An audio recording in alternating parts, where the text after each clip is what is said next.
নমস্কার, Symbiosis guidance সার্ভিসেসের আজকের অনুষ্ঠানে সমস্ত ছাত্রছাত্রীকে স্বাগত। ইতিমধ্যেই আমাদের পশ্চিমবঙ্গের উচ্চ মাধ্যমিক বোর্ডের অল ইন্ডিয়া সিবিএসই বোর্ডের আজকে এবং দু একদিন আগে সিআইএসসির উচ্চ মাধ্যমিকের রেজাল্ট বেরিয়ে গেছে। সমস্ত সফল ছাত্রছাত্রীদের আমাদের পক্ষ থেকে অভিনন্দন। আজকের এই ভিডিও মূলত তাদের জন্যই যারা এবছর উত্তীর্ণ হওয়ার সঙ্গে সঙ্গে আগামী দিনে ভালো ইঞ্জিনিয়ারিং কলেজে পড়ার স্বপ্ন দেখছো। আমরা আমাদের আগের ভিডিওগুলো জানিয়েছিলাম যে কোন কোন সময়ে বিভিন্ন রাজ্যের ডিম টু বি ইউনিভার্সিটিগুলোর বা বিভিন্ন স্টেট ইউনিভার্সিটি, যেগুলো প্রাইভেট স্টেট ইউনিভার্সিটি, তাদের পরীক্ষার সমস্ত কিছু, কবে পরীক্ষা, কিভাবে পড়লে সেখানে ভালো ফলাফল পেতে পারো, বা তাদের ম্যানেজমেন্ট কোটায় ভর্তির কি নিয়ম। যারা যারা ইতিমধ্যেই আমাদের সঙ্গে যোগাযোগ করেছো ব্যক্তিগতভাবে, তারা নিশ্চয়ই আশা করি সবাই আমাদের দিক থেকে যে সাধ্যমতন প্রচেষ্টা আমরা করেছি তাদের ভালো জায়গায় ভর্তি করবার, সে বিষয়ে তোমরা যথেষ্ট গুরুত্ব দিয়েই অনুধাবন করেছো এবং ভর্তির পদ্ধতিতে আমাদের সহায়তা নিয়েছো, তাদেরও অভিনন্দন। বর্তমানে যারা এখনো পর্যন্ত ভর্তি হওনি বা আমাদের সহায়তা না নিয়েও হয়তো অনেকে ইতিমধ্যেই বিভিন্ন প্রাইভেট ইউনিভার্সিটিতে যারা সফল পরীক্ষা দিয়েছিলে তারা ভর্তি হয়েছ, এখন মূলত অপেক্ষা করছো তারাই যারা ওয়েস্ট বেঙ্গল জেই পরীক্ষা দিয়েছ। ওয়েস্ট বেঙ্গল জেই পরীক্ষার রেজাল্ট সামনেই আসবে।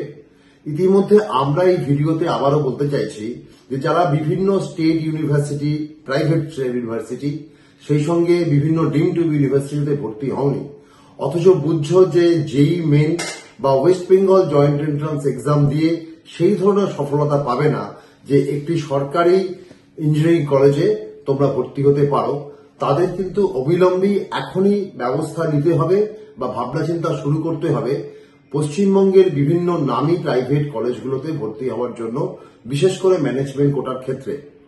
এর মধ্যে কলকাতার আইএম আছে, যেমন তেমন আছে হেরিটেজ, তেমন আছে টেকনো গ্রুপের বেশিরভাগ কলেজ, আরো বিভিন্ন নামী কলেজ আমাদের পশ্চিমবঙ্গে আছে, যেখান থেকে বিভিন্ন সাবজেক্টে পড়াশোনা করলে অতি অবশ্যই প্লেসমেন্ট পাবে। তার জন্য আর দেরি না করে আমি সমস্ত ছাত্রছাত্রী যারা বিভিন্ন প্রাইভেট কলেজে ম্যানেজমেন্ট কোটায় পড়ার কথা ভাবছো, তারা জয়েন্ট এন্ট্রান্স পরীক্ষার রেজাল্টের জন্য ওয়েট না করে অবিলম্বে যোগাযোগ করো, যাতে করে আমরা তোমাদের ভর্তির সুব্যবস্থা করতে পারি। এই আশ্বাসও আমরা দিতে পারি যে এই ভর্তির সুব্যবস্থার পাশাপাশি যদি দেখা যায় যে কোনো ছাত্র এর পরবর্তী সময় জয়েন্ট এন্ট্রান্সে ভালো র্যাঙ্ক করেছ, সরকারি কলেজে পাবার মতন, তো তারা শিফট হতে পারবে, সেই কলেজে পড়ার সুযোগ পাবে। আর দেরি না করে আমরা এই ভিডিওতে যে ফোন নাম্বার দেখাচ্ছি সেই ফোন নাম্বারে অবিলম্বে যোগাযোগ করো, যাতে পশ্চিমবঙ্গের বিভিন্ন নামী ইঞ্জিনিয়ারিং কলেজে তোমাদের ভর্তির ব্যবস্থা অবিলম্বে গ্রহণ করা যায়।